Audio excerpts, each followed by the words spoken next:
Success the school के जिम्मेदारान की जानिब से लड़कियों की मेयारी तालीम और दीनी माहौल में तरबियत के लिए टोली चौकी और पुरानी हवेली ब्रांच में लड़कियों के लिए एक्सक्लूसिव स्कूल का क़याम अमल में लाया गया है। तो जल्दी करें, सही वक्त पर दुरुस्त फैसला लें और अपनी शहजादियों की तालीम के लिए सक्सेस द स्कूल का इंतखाब करें।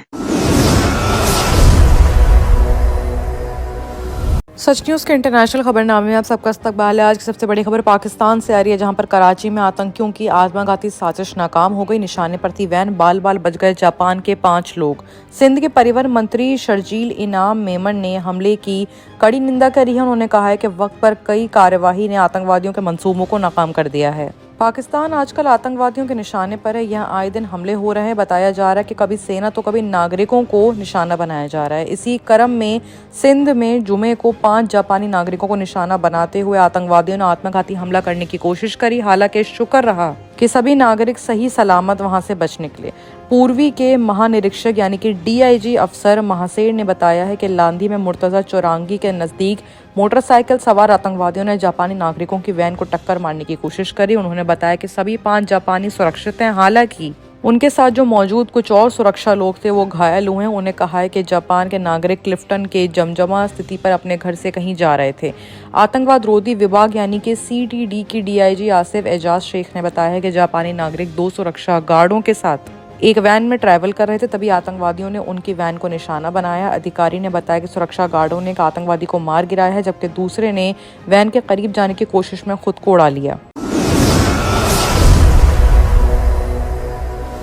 दूसरी बड़ी खबर भी पाकिस्तान से आ रही है, जहां पर नवाज शरीफ की बेटी की बेरहमी, वाहन से टकराकर सामने ही मर गया शख्स, नहीं रुका काफिला। पाकिस्तान में पंजाब प्रांत की CM मरियम नवाज के काफिले से एक ट्रांसपोर्टेशन से टकराकर एक शख्स की मौत हो गई, लेकिन उनका काफिला नहीं रुका। परिवार का इल्जाम है कि अब पुलिस मनगढ़ंत कहानियां बना रही है। इसके बावजूद मुख्यमंत्री का काफिला जब नहीं रुका और ना ही उसे देखने की किसी ने तकलीफ उठाई, तब ये केस आगे बढ़ा है। पाकिस्तान में मरियम नवाज के इस बिहेवियर को लेकर आलोचना की जा रही है। दरअसल मरियम बैसाखी पर आयोजित 3 साल जलसे में शामिल होने के लिए करतारपुर साहिब जा रही थी। इसी बीच सामने से आ रही मोटरसाइकिल सवार उनके काफिले की गाड़ी से भिड़ गई और मौत हो गई। मरने वाले की पहचान 23 साल के अबू बकर के रूप में की जा रही है। मीडिया रिपोर्ट्स के मुताबिक अबू बकर की मौके पर मौत हो गई। हालांकि मरियम नवाज का काफिला उसे छोड़कर आगे रवाना हो गया, कोई हालचाल लेने भी नीचे नहीं उतरा। डॉन की रिपोर्ट के मुताबिक अबू बकर के भाई अली रिजवान ने बताया कि मरने वाले अपने घर से पेट्रोल पंप जा रहा था। वो पेट्रोल पंप पर नौकरी करता था। अबू बकर की मां ने कहा कि उनके घर में बस वही कमाता था। मरियम नवाज के काफिले में शामिल पुलिस की गाड़ी से वजह टकराकर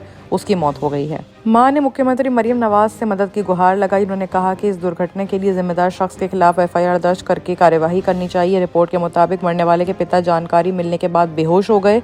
इसके बाद उन्हें भी अस्पताल में भर्ती करवाना पड़ा। अधिकारियों का कहना है कि एक्सीडेंट की जानकारी मिलने के बाद एम्बुलेंस वहां पहुंची थी, लेकिन पीड़ित की मौत हो चुकी थी।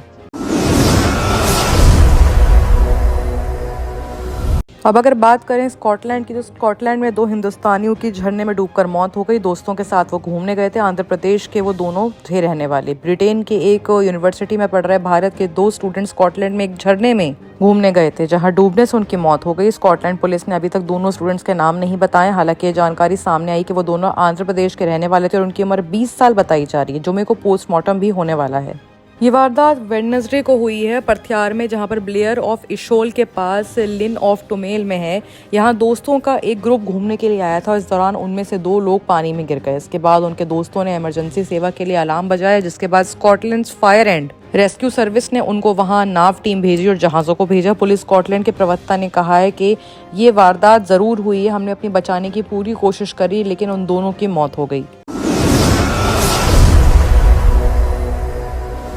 अब अगर बात करें केन्या की, तो हेलीकॉप्टर हादसे में केन्या में रक्षा प्रमुख सहित 9 लोगों की मौत हो गई। राष्ट्रपति ने जांच के ऑर्डर्स दिए हैं। केन्या के रक्षा फ्रांसिस ओमडी ओकेला ने थर्सडे को हेलीकॉप्टर क्रैश में मौत हो गई है। उनके साथ हेलीकॉप्टर में 9 लोग सवार थे, जिनकी जान चली गई है। राष्ट्रपति विलियम रूटो ने हादसे की जानकारी दी है। राष्ट्रपति विलियम रूटो ने कहा है कि केन्या के रक्षा प्रमुख और बाकी 9 लोगों पर दुर्घटना के बाद, उनके मरने के बाद हमें तहकीकात करनी चाहिए। रक्षा प्रमुख फ्रांसिस ओमडी ओगुला ने भी इसकी कड़ी निंदा की है। रूटो ने सोर्सेज यानी कि जर्नलिस्ट से कहा है कि आज दोपहर 2:20 पर हमारे देश को एक दुखद हवाई दुर्घटना का सामना करना पड़ा। मुझे केन्या रक्षा बलों, जो कि CDF होते हैं, प्रमुख जनरल फ्रांसिस ओमडी ओगुएला के निधन की अनाउंसमेंट करते हुए बेहद दुख हो रहा है। बाकी तमाम खबरों के लिए देखते रहिए सच न्यूज़। सक्सेस द स्कूल के जिम्मेदारान की जानिब से लड़कियों की मेयारी तालीम और दीनी माहौल में तरबियत के लिए टोली चौकी और पुरानी हवेली ब्रांच में बच्चियों की तालीम और तरबियत के लिए एक्सक्लूसिव स्कूल का क़याम अमल में लाया गया है। ऐसे वालिदैन जो अपने बच्चियों की मेयारी तालीम और तरबियत के लिए किसी मेयारी तालीमी इदारा की तलाश में हैं, तो इस सिलसिले में पुरशिकोह इमारत और कुशादा क्लासरूम में आपकी बच्चियों की तालीम, तरबियत, हुस्न अखलाक, हिफ्ज़ कुरान करीम और स्पोर्ट्स के अलावा तालिबात की खवातीन अमले के जरिए निगरानी व हिफाजत का इत्मीनान बख्श माहौल है। तो जल्दी करें, सही वक्त पर दुरुस्त फैसला करें और सक्सेस द स्कूल का इंतखाब करें।